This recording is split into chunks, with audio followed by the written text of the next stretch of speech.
പ്രിയമുള്ളവരെ, പുതിയൊരു വീഡിയോയിലേക്ക് സ്വാഗതം.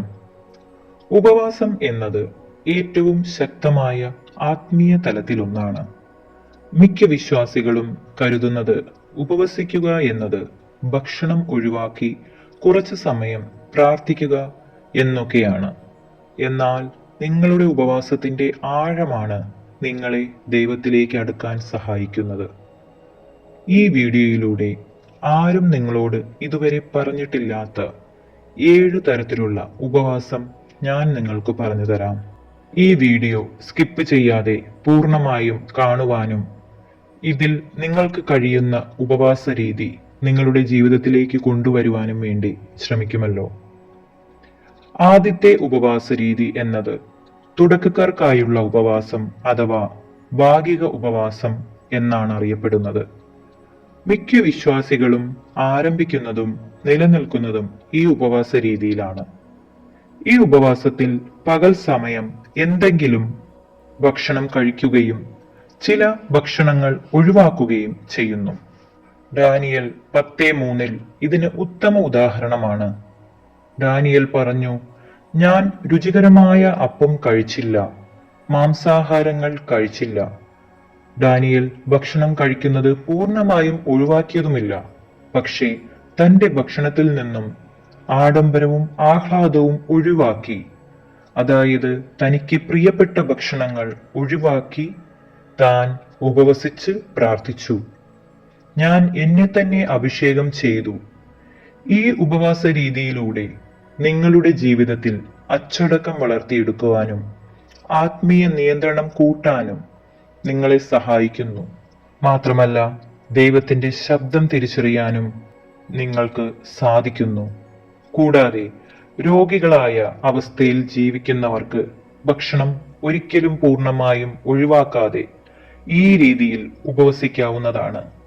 ഭാഗിക ഉപവാസം നിങ്ങളുടെ ശരീരത്തിൽ മേലുള്ള ആധിപത്യത്തെ തകർക്കുകയും ഇതിലൂടെ ഈശോയിലേക്ക് അടുക്കുവാൻ സഹായിക്കുകയും ചെയ്യുന്നു. രണ്ടാമത്തെ ഉപവാസ രീതി എന്നത് സാധാരണ ഉപവാസം. ഈ ഉപവാസത്തിൽ നിങ്ങൾ പൂർണ്ണമായും ഭക്ഷണം ഒഴിവാക്കുക, വെള്ളം മാത്രം കുടിക്കാവുന്നതാണ്.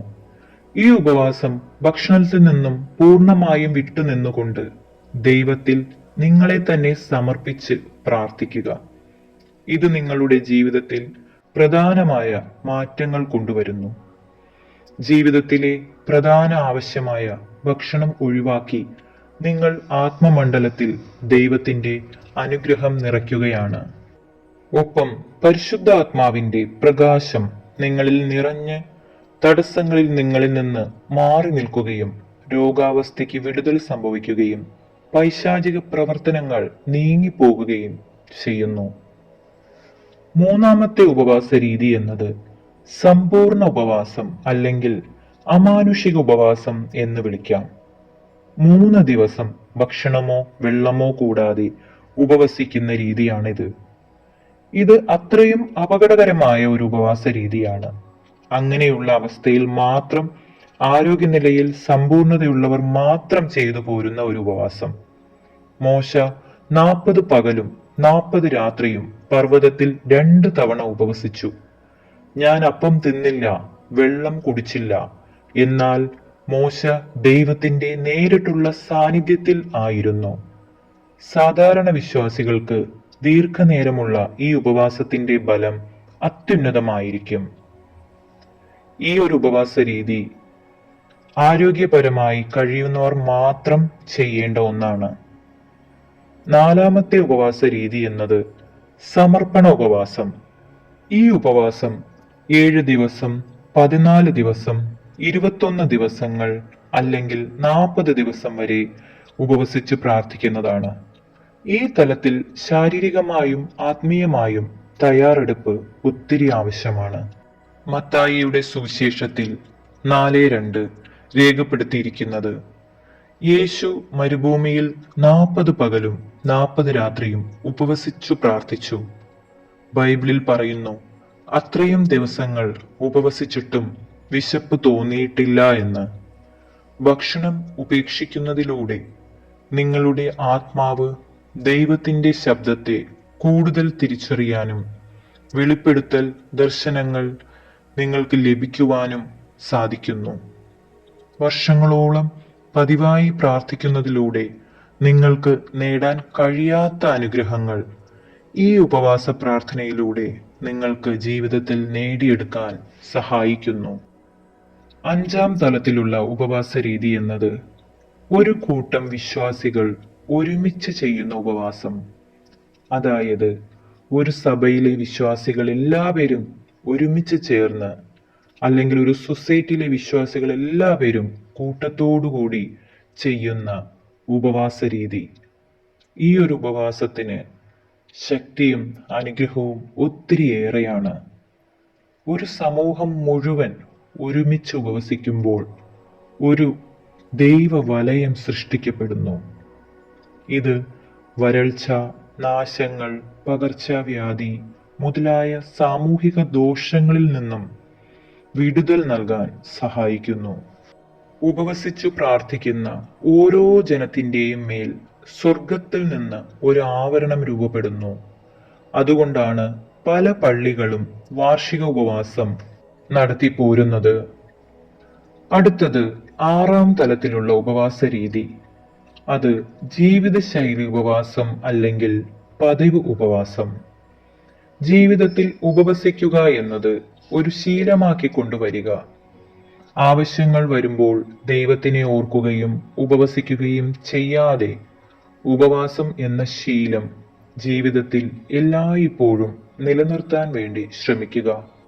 നിങ്ങളുടെ ഓരോ ഉപവാസ പ്രാർത്ഥനയും പരിശുദ്ധിയേറിയതാണെങ്കിൽ തീർച്ചയായും സ്വർഗത്തിൽ നിന്ന് പരിശുദ്ധാത്മാവ് നിർദ്ദേശം പുറപ്പെടുവിച്ച് നിങ്ങളുടെ ജീവിത ശൈലിയിൽ ഉണ്ടാകുന്ന പ്രതിസന്ധികൾ എല്ലാം നീക്കം ചെയ്ത് നിങ്ങൾ വിശുദ്ധീകരിക്കപ്പെടുന്നു എന്ന് മനസ്സിലാക്കുക.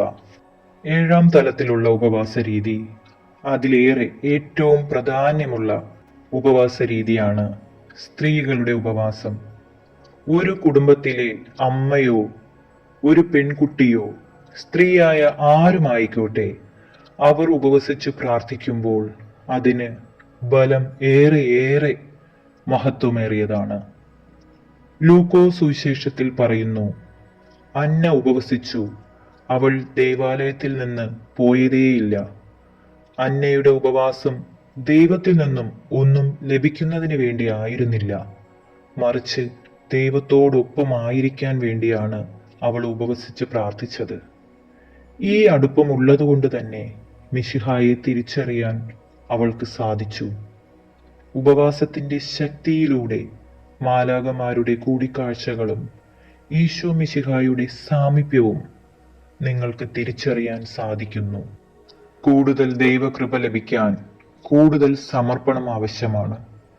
അസാധ്യമായ കാര്യങ്ങൾ സാധ്യമാകണമെങ്കിൽ കൂടുതൽ ആഴത്തിൽ ദൈവവിശ്വാസത്തോടെ ഉപവസിച്ച് പ്രാർത്ഥിക്കുക. നിങ്ങൾ ഒഴിവാക്കുന്ന ഓരോ ഭക്ഷണവും നിങ്ങളുടെ ആത്മാവിനെ ദൈവത്തിലേക്ക് കൂടുതൽ അടുപ്പിക്കുന്നു. പിശാച് നിങ്ങളുടെ ഉപവാസത്തിനെ ഭയപ്പെടുന്നു. അർപ്പിത ഉപവാസത്തിന്റെ ശക്തി പിശാചിന് അറിയാവുന്നതുകൊണ്ട് തന്നെ നിങ്ങളുടെ ഉപവാസത്തെ തടസ്സപ്പെടുത്താൻ അവൻ ശ്രമിക്കും. അത് നിങ്ങൾ മനസ്സിലാക്കി പ്രാർത്ഥനയോടെ മുന്നോട്ട് പോകുക. ഉപവാസ പ്രാർത്ഥനയിലൂടെ നിങ്ങളുടെ ജീവിതത്തിലുള്ള പിശാചിന്റെ കെട്ടുകൾ പൊട്ടിത്തകരപ്പെടുന്നു. നിങ്ങൾ അനുഭവിക്കുന്ന ജോലി തടസ്സങ്ങൾ, സാമ്പത്തിക ബുദ്ധിമുട്ടുകൾ, രോഗാവസ്ഥ, കുടുംബത്തിലെ മനസ്സമാധാനക്കേട്, ഇവയെല്ലാം കാര്യങ്ങളിലും മാറ്റം സംഭവിച്ച് നിങ്ങളുടെ ജീവിതത്തിൽ നന്മയുടെ പ്രകാശം പരക്കാൻ തുടങ്ങുന്നു. നിങ്ങളെ കൊണ്ട് കഴിയുന്ന ഉപവാസ രീതി തിരഞ്ഞെടുക്കുകയും അത് പൂർണ്ണതയിൽ എത്തിക്കാൻ ശ്രമിക്കുകയും ചെയ്യുക.